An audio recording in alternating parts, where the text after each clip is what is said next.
Hi, this is Mario Andretti, and this is Speed City.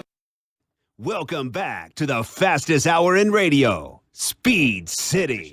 Here's an obscure question, Chris. Solid work. What's happened to Alfa Romeo? They showed signs last year of being pretty competitive, but you mentioned Joe there. We've hardly seen Bottas and Joe all year. Well, I'll tell you what, I'll run down there in a second. I'm going to walk down there with Mario Isola from Pirelli, because we're going to go and find out what's going on at Alfa Romeo this season. But we're going to ask about the tyres first, Mario. Okay. We're talking about it on the grid. It kind of played out exactly as you said. Medium, pick a hard, subject. medium, or medium, hard. Any surprises with the way some of the strategy worked out, and certainly the risk Max took with a late stop for the fastest lap?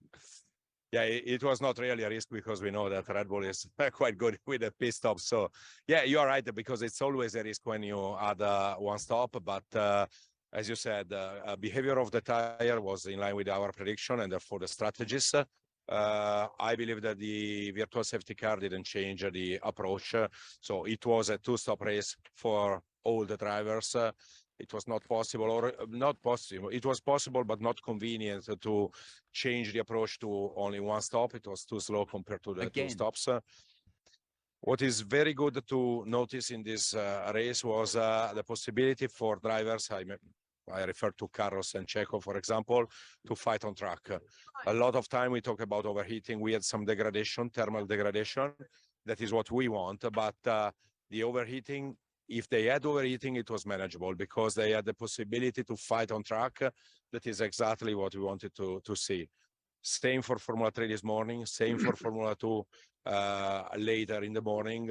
So all the races were exciting. Obviously, Max is super strong at the moment and dominating the races in any condition. But if you look at what happened in the back of the classification, it was a very nice race.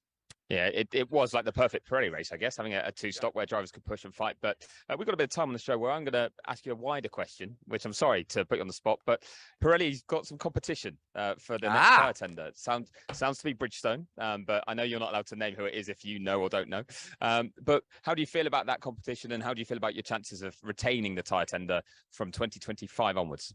It's difficult to have a feeling, because, as you said, we don't have any official confirmation that there is a competitor, but we heard that there is, and as you said, it's probably one of the biggest manufacturers in the world. So on the technical side, they are a bigger competitor. I rely on the fact that in these 12, 13 years, Pirelli did a lot for Formula One in terms of following the request, producing different tires, changing the size, changing the wheels, and always trying also to activate Formula One on the marketing side with new programs from the Fan Festival in the past to the Formula One exhibition now. Hot Laps was a program created together with Pirelli to show our customer and Formula One customers that what we can achieve on track is also possible for road cars and road tires. That means safety for the road.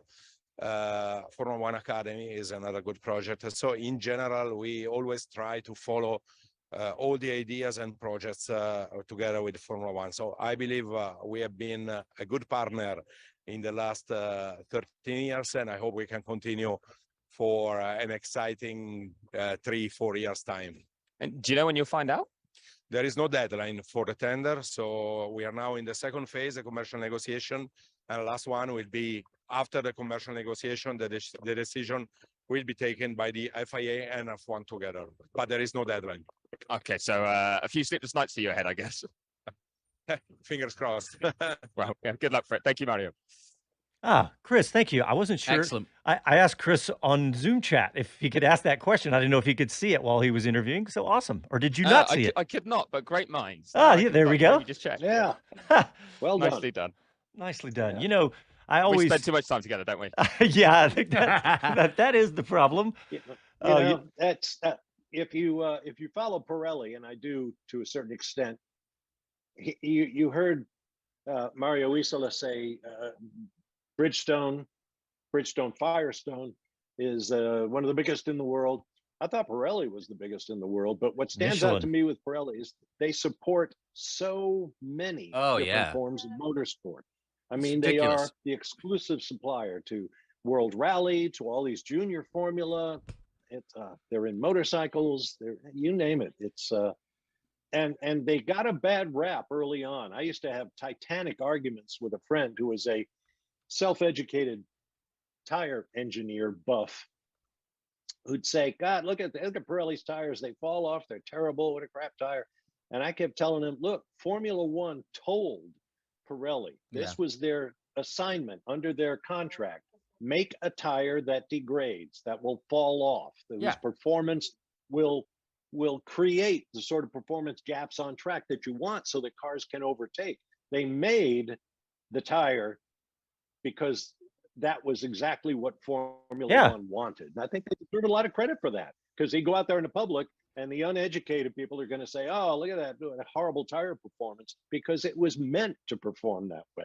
Yeah, it's always been a PR thing. I've been to the factory in Monza or near Monza, Milan, it's beautiful, the facility. And we had that discussion while we were there with all the other journalists about what kind of a PR exercise is it for Pirelli when they're selling road tires, and yet they can develop a tire that literally will last 10 laps and then fall apart. Because they can be that precise, or they can develop a road tire that will last not forever, but pretty much. We had the same discussion 60, 70,000 miles. Yeah, on Wheel to Wheel the other day. And Chris, Jonathan is where I got all my information, because he's been saying this for years.